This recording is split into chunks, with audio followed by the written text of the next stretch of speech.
This is a People and Places project interview conducted by the Langston Boulevard Alliance. Today's date is September 23rd, 2024. We're on site today at the Metro 29 Diner in Arlington. My name is Ben King, and I am a research assistant for the Langston Boulevard Alliance. We're joined today by our narrator, Peter Bota of Metro 29 Diner. And I'll go ahead and turn it over to you, Peter. Why don't you give us an introduction? Here's your full name, where you grew up, that type of stuff. We'll get into the business afterwards. Okay. My name is Peter Bota, co-owner here at Metro 29 Diner. I was born in New York, and I was raised in Los Angeles, and then I moved back to New York to go to college, and then I moved here a year after I got married to do this, to do the diner. Oh, specifically for the diner? Specifically to do the diner. Okay, well, let's go right into that. Like, how did it start? Like, from New York, what were you doing up there? Well, I graduated college, and I started working for a cousin who had a very big, successful diner in Brooklyn, New York, and I was not sure what I wanted to do, if I wanted to pursue my major in college, which at the time was broadcasting, or go into the restaurant business. So obviously I chose the restaurant business. I did get out of college, and I knew some people down here that had restaurants, and it was a choice we made because my wife didn't want to be too far away from her parents. And there was work for here with what she was doing, and I was able to find a job. In the meantime, look around for locations, and we found this location back in '91, and we were able to get it under contract with the idea of building a diner. So that's kind of what happened in a nutshell. Was this a diner before? No. This was a piece of land that belonged to the bank next door, and we purchased the property from the bank, and then we put our permits together, our plans together, and built the diner. Okay, cool. That was that. And what year was that again? That was 91. We found the property. We had some challenges along the way. There was, when we were doing some test borings to test the condition of the soil to see what we could build, we actually hit a home heating oil tank, which delayed us for over a year. Wow. The state got involved, and they were concerned. Our lender was concerned that there was oil on the site, which there wasn't. It was just a tank. And when we started construction, we remedied the problem. They removed the tank, disposed of it. And we started construction in '94. And we opened in March, on March 14th, 1995, we opened the diner. So it was about a one-year project from the time we put the fencing up, started digging, until we opened. So it must have been some houses or something here before There were no houses here when we started the construction. There were 6 houses on the property long before we came along. It was just 3 that faced, at the time, Lee Highway, which is now Langston Boulevard. Then they were three behind, which faced the side street, Albemarle Street.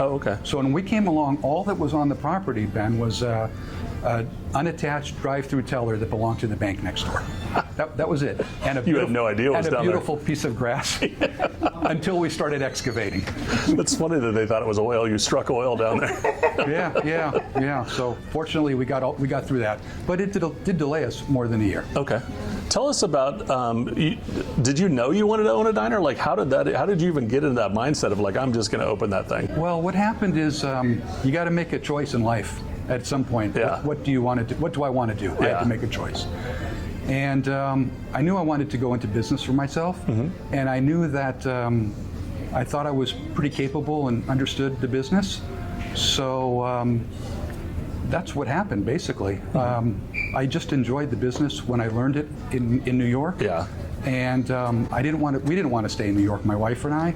And there was a lot of opportunity down here because there were no diners. When you're in the tri-state area of New York, New Jersey, Connecticut, there's a ton of diners. Here there were not that many. So that's why we felt if we came down here and did what we were capable of, what we thought we were capable of doing, we would do well. And thank God it worked out that way. I had your Reuben, by the way. That is a phenomenal Reuben. Well, that's comfort food in a diner, right? It's very good. Yes. Okay, so getting back to Arlington, were you just looking around the whole area, or why Arlington? Okay, we were looking in Northern Virginia. We were also looking in suburban Maryland. And we found this piece of property right after I moved here, and it was just a great location. And Arlington is a tremendous area, very loyal, supportive patrons, and there was nothing like this diner along this corridor. Yeah. There were a lot of ethnic restaurants, nothing like a place that would serve you breakfast, lunch, and dinner any time of the day, Yeah. which we do. And we just felt that we were going to fit a need that this community really needed, and we were right.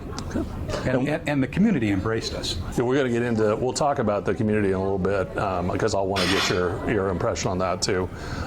So let's have you tell us about the business there. And so if somebody's looking at this 50 years from now, or even as somebody asks you what's your place like, how do you describe this diner? How do you describe it? 50 years from now? Well, what I'm saying is, like a stranger, they don't know what it is. Okay. How would you describe it? Like if you're describing it on this camera, how would you say, what is this place? Well, this is, if anybody remembers the TV show Cheers, Yep. Where everyone felt welcome, this is what the diner is. Yeah. It becomes an extension of the home. Like I said, we serve breakfast, lunch, and dinner any time of the day that you come. We have a trend. We have people that come here and eat meals every day. We have families that come. We have people that come after a show or a ball game or before. So we cater to everybody. You know, it's not just a dinner place. It's not just a breakfast place. It's not just a lunch place. We're always here. We have a bakery on premise, so you can come here and get dessert. Tremendous desserts that we have, and we always have a lot of them. And they're made fresh every day. So that's why we can accommodate everybody and all their needs. What do you guys know? What would you say you're known for of the things that you serve? Well, the diner's all about comfort food. So we have tremendous breakfast here. We were on the show Diners, Drive-Ins, and Dives back in 2010, okay. Yeah. and they featured our French toast. Back in 1996 or 7, I can't remember the year, the Washington Post in the food section rated our pancakes the best in metropolitan Washington. Wow. Which was amazing. Yeah. So we have everything. We have comfort food, hamburgers, cheeseburgers, the Reuben that you mentioned, hot open turkeys. Those are diner staples. The big, bountiful breakfasts. We have steaks. We have seafood. We have a tremendous menu. What's you mentioned you serve all the meals of the day. What's a typical day look like? Is it busiest in the morning, or like do you get a flow all day? The busiest time are the weekend mornings, Saturday and Sunday. Sunday being busier. Sure. You know, it's a family day. There's a lot of churches, places of worship. People come, and people are off, so they have time to come for breakfast. So that's a very, very busy time is the breakfast time. And we're very good at it, and we make everything to order. So we don't have food that's made and we just put it on a plate. We make every meal to order on the breakfast time and all the time. So let's talk about the clients then. Your clientele, is it mostly local, or are they coming from around the area, or what are you? I would say most of it are within a 2-3 mile radius, but we do draw from the district. We do draw from Maryland. We have people that are passing through the area. They might be driving from New York to Florida. They stop here on the way down. They stop here on the way up. As you know, this area is very popular for tourism, and people look up places to eat. They look up breakfast places. They might look up diners, and we do get people that way as well. Another thing that happens is, as I mentioned, we were on Diners, Drive-Ins, and Dives on the Food Network, and there's people that go around to try to find out the places where Guy Fieri has been, and they go there. So we get a lot of people that way as well. Yeah, they do their own tour. Exactly. That's cool. Did they tell you that they're what do they tell you they're coming for? Like, what do you hear from your clients? Like, why they come here? Well, they say, they might have gone on the website, saw what we have. They might have Googled breakfast places, and they came. They might have gone on Diners, Drive-Ins, and Dives and seen it and say, hey, I want to try the French toast that you made on the show. That was one of the foods that we made on the show. Looking for specialties. Correct. Oh, okay. Okay, you mentioned that you have a partner. Let's talk a little bit about who else is involved in the, is it family-run, partner? Like, tell us a little bit about who runs the whole place. My business partner, John Cornelius, and I run it. Okay. We have managers, a day manager, a night manager, and just a bunch of 70, 75 wonderful employees. Wow, there's that many people. There's that many people here, yes. No wonder you got to take a payroll call. That's pretty That's right. serious. And I have 2 people that still work here from the day one that we opened. Really? If you can imagine that. I have people from year one, year two, year three. So we're very fortunate that our employees stay with us a long, long time. Yeah, that says something right there. And I say employees, but they become family. When you work with somebody every day for so many years, it's more than just an employee. Yeah. You know, you get a personal relationship. Yeah, I do imagine. But I think that says a lot about your business that you've got that many people for that long, right? Yes. That tells you something about it. It does. Okay. So let's talk about, we're going to talk about some of the history of the business, and I'll start with just a kind of a broad question about, tell us about some of your most memorable moments of owning this place. Oh gosh. Early on when we opened, we were overwhelmed. There was such a buzz to come and see this place, because just think back 30 years, we stood out. You have this beautiful, shiny stainless steel building with neon lights. And as I told you, we felt if we put this building here, put this business here, people were going to flock. And they did. We were so overwhelmed that the room that we're sitting in now, I closed it. And I just told people, we have a problem with our electricity. We have to get the electrician in. And we were just overwhelmed. We couldn't handle the business. And there's an old expression, lose people at the door, don't lose them at the table. Yeah. And it was the first impression a lot of people had of us.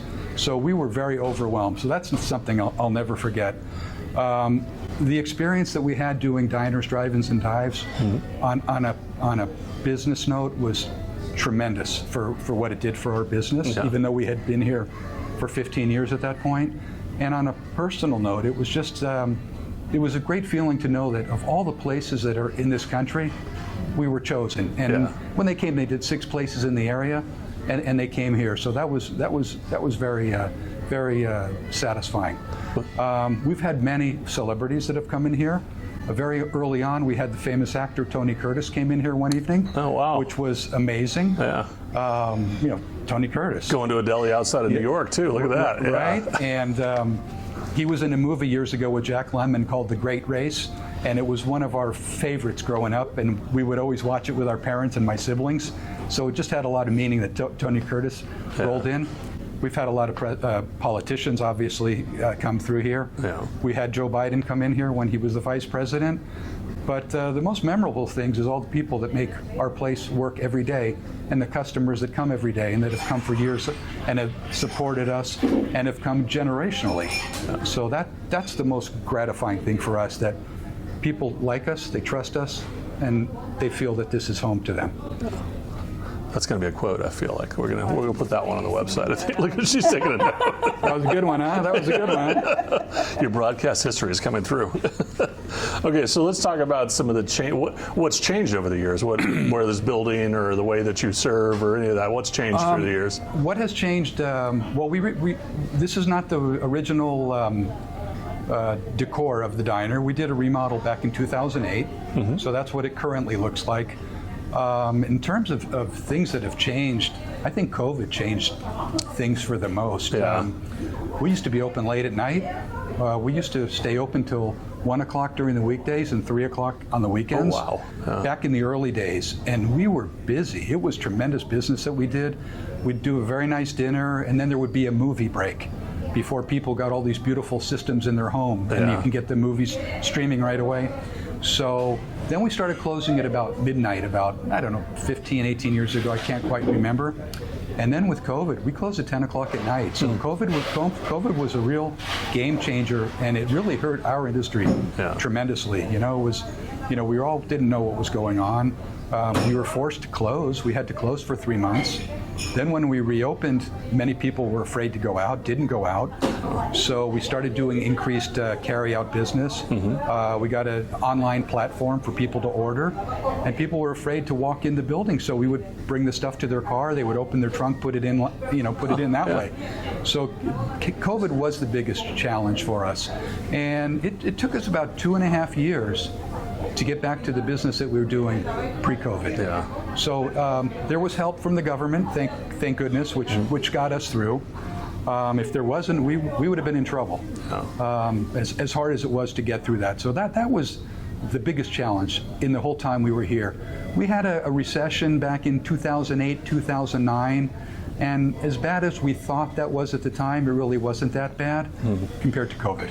Yeah. Compared to COVID. Yeah, I understand in recessions, comfort food actually does fairly well. Yes. So people still they'll spend on that, right? It's true what you said. So even though our sales were a little bit off, we were okay.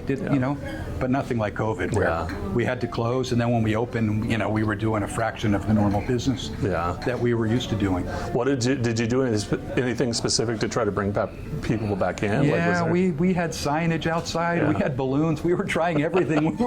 But it was just a sign of the time that people were afraid to go out, and there were so many unknown things. Yeah. And it was an election year that year, and the politics got involved, and so on and so forth, and it was tough. It was tough. It was really tough. But thankfully we survived, and we're still here. Well, let's talk about what you consider your biggest successes then. Thinking back on that, COVID was obviously a challenge. What do you consider your biggest successes personally? I think the biggest successes is what we've meant to the community, and how we don't just take from the community, we give back. We've helped many churches, we've helped many places of worship, whatever the faith, we've helped the schools. And the biggest gratification we get is the responses from the people that are our customers, and how they are loyal to us, how, as I mentioned before, seeing generations come here. And we've lost several generations along the way, being here 30 years. Yeah. We used to have a group of men that used to come here 6 o'clock in the morning, and they would sit on the diner side, and each one of them had their own booth, their own table, their own spot on the counter, and they would talk politics, they would talk about world events, they would argue. If any one of them was sitting in the other guy's seat, they would be upset with them. And it was the greatest thing, and now they're all gone. Yeah. But that was 30 years ago. Yeah. So then there were some that were just born 30 years ago, and now they're coming here with their families. Yeah. So to see the different generations that have come in because we've been here so long, it's very rewarding. Yeah. I will tell you one very interesting story. When my son was working here, there was a couple that came in here, and they handed me an envelope, and they told us, we had our first date here, we're married, and we're expecting our first child. Inside of this envelope is the gender that our unborn child will be. And they said to me, if it's a boy, bring chocolate cake, and if it's a girl, bring strawberry cake. And I didn't want to mess it up. So I read this thing like 14 times, and I looked at my son, I said, Chris, please read this, I don't want to mess this up. So we were on the same page, and I can't remember if it was a boy or girl, but we brought the appropriate cake, and that couple was so happy. It was a gender reveal in the diner. So these are amazing things that really that happen. They stand out, and you remember these things. Yeah. So you moved on to a section I wanted to talk about. Let's talk about the neighborhood. So just for people that be watching this, tell us about the neighborhood. What neighborhood are you in, or what would you say about this neighborhood, and a little bit about your relationship in the neighborhood? Okay, we are in the north part of Arlington County, and we're right on a busy intersection of Langston Boulevard and Glebe Road. Mm-hmm. It's a tremendous neighborhood. The people are very comfortable, I believe, financially, and they are so supportive of it, as I've mentioned 2 or 3 or 4 times. Yeah. The same faces come, the same people are in here quite a bit. It's very gratifying when they say we have some friends in from out of town, and our friends know the diner, and they want to go to the diner with us. Yeah. And this is their first stop. Or we just got off the plane, we're coming home, and we're coming to the diner. Yeah. So this neighborhood is tremendous. It's where we are. If you go beyond us, there's nothing commercial.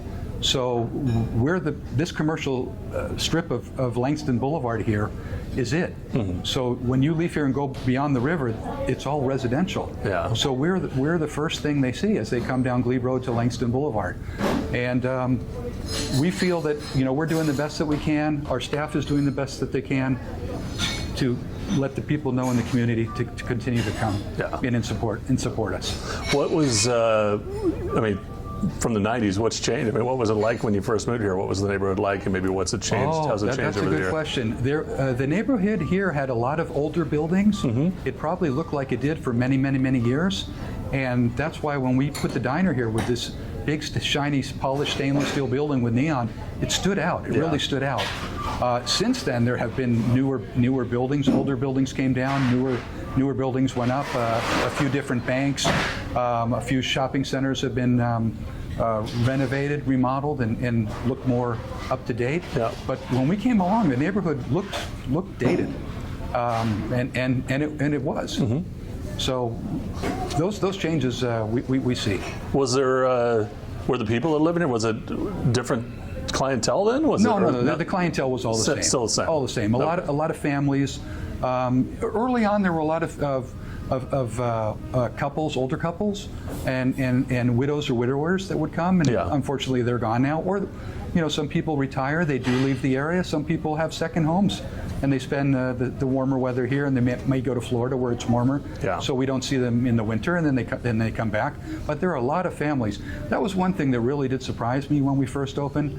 I thought Arlington is an older community back in the early 90s, mid 90s.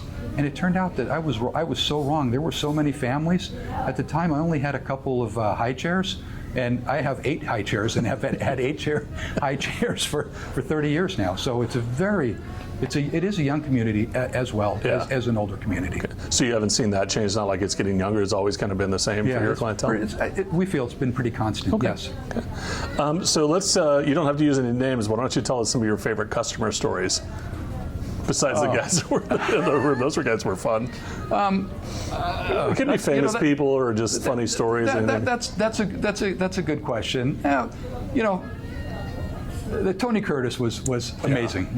For me personally, because I grew up enjoying him.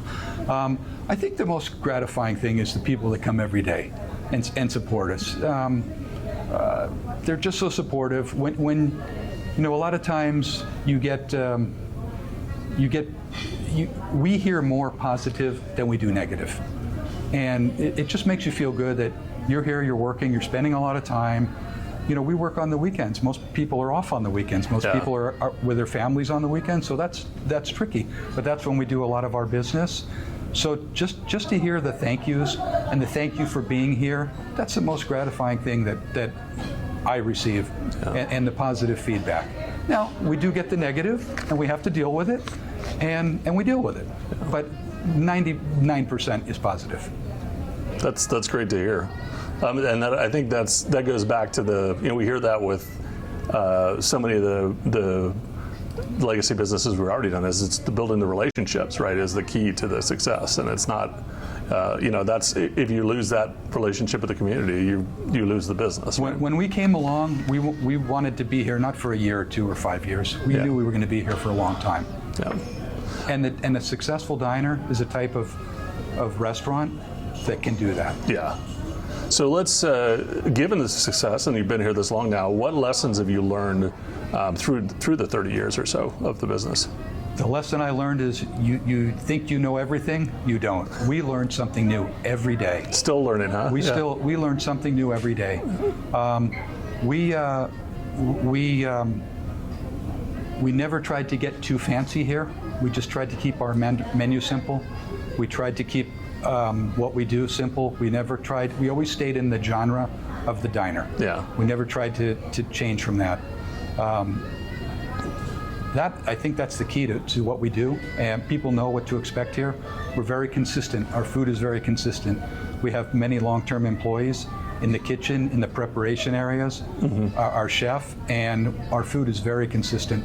So I think that's the key to our success over here.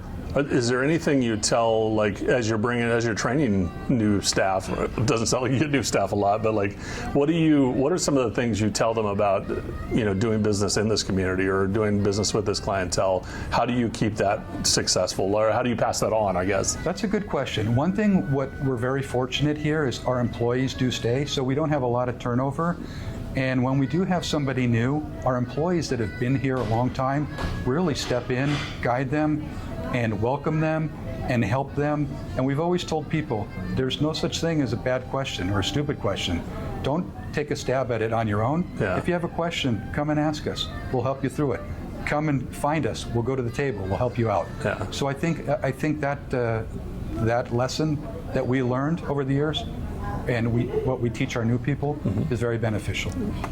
Okay, so let's, this is a question about legacy businesses like yourself. So what would you say that long-lasting businesses like yours, why would you say that long-lasting businesses like this are important to the community? Why do we need to keep them around?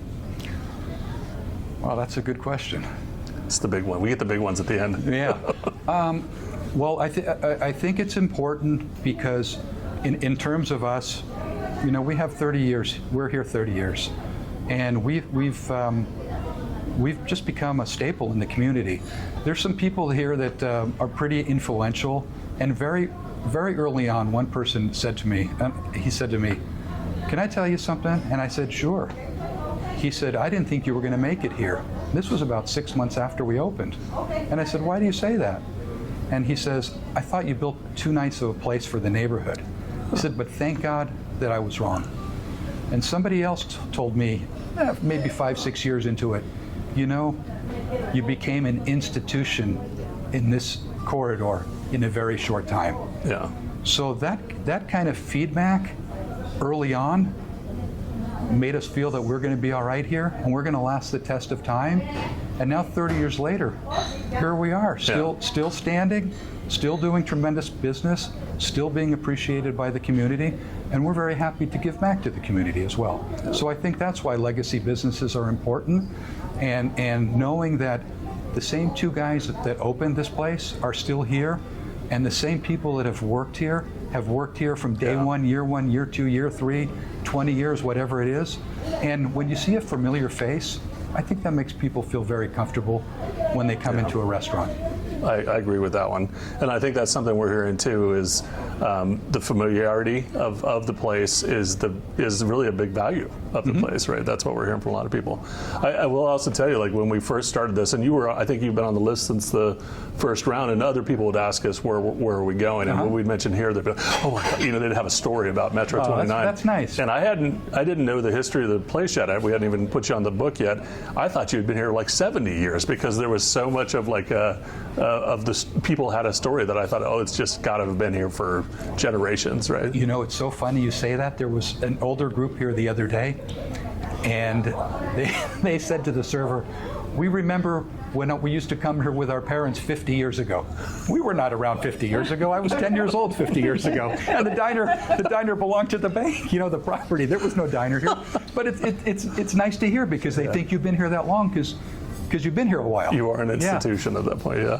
So the last question is about, there's young people trying to start a business in the neighborhood now, right? Yes. And we want some of the young entrepreneurs, small businesses to be successful. What advice would you give them about, like, how could you help them be successful? I'll tell you, you need a mentor. You need somebody who you can talk to, who you can trust. That's number one. Believe in yourself, believe in your ability, and if you do that, and you go into business, you will succeed most of the time. That's what happened to us. And somebody that I once worked for taught me something very interesting. He said, steal ideas from every place you go and create your own success. And certain things you hear from your mentors stick. Yeah. So, and I would tell people, never be afraid to take a chance and go into business, because that's what still makes our country great. Yeah. That we have that ability to take a chance, to go into business and try to make a better life for yourself. Yeah, I think people forget that small businesses are the backbone of the United States. They still are. Like, they employ far more than the big businesses, right? So that's for sure. Yeah, and we've got to. I think that's one of the things that the county's trying to do is we need to make those spaces for the small business. You can't just have a shopping mall on every corner, right? A big store on every corner. That's great to hear that the county is doing this. I think they learned some. We're still in the early stage, and we don't represent them in any way. But we were just on a call with them a couple weeks ago where they were talking about some of the. They learned some hard lessons in Columbia Pike and losing some small businesses there, and I think 40 small businesses like displaced there, didn't come back. And you know, when they learn some hard lessons, like we have to figure out a way to do this differently. But Arlington's a tough place. Every neighborhood is different in their planning, and but we're just hoping like the more we can do of these types of things, the more we can feed into that and say, hey, they've got to work with their developers, they got to work with the planning to make spaces like this, right? And I do think that the mom and pop places like we are, like some of the other stores and shops around here, knowing that they're, I'm not saying anything negative, a national chain or part of a bigger company. The people locally here are very supportive of the mom and pops and the individual businesses. Oh, that's good to hear. Yeah. And if you drive along this corridor, you don't see too many national companies. Yeah. Which is kind of nice. Yeah. Yeah.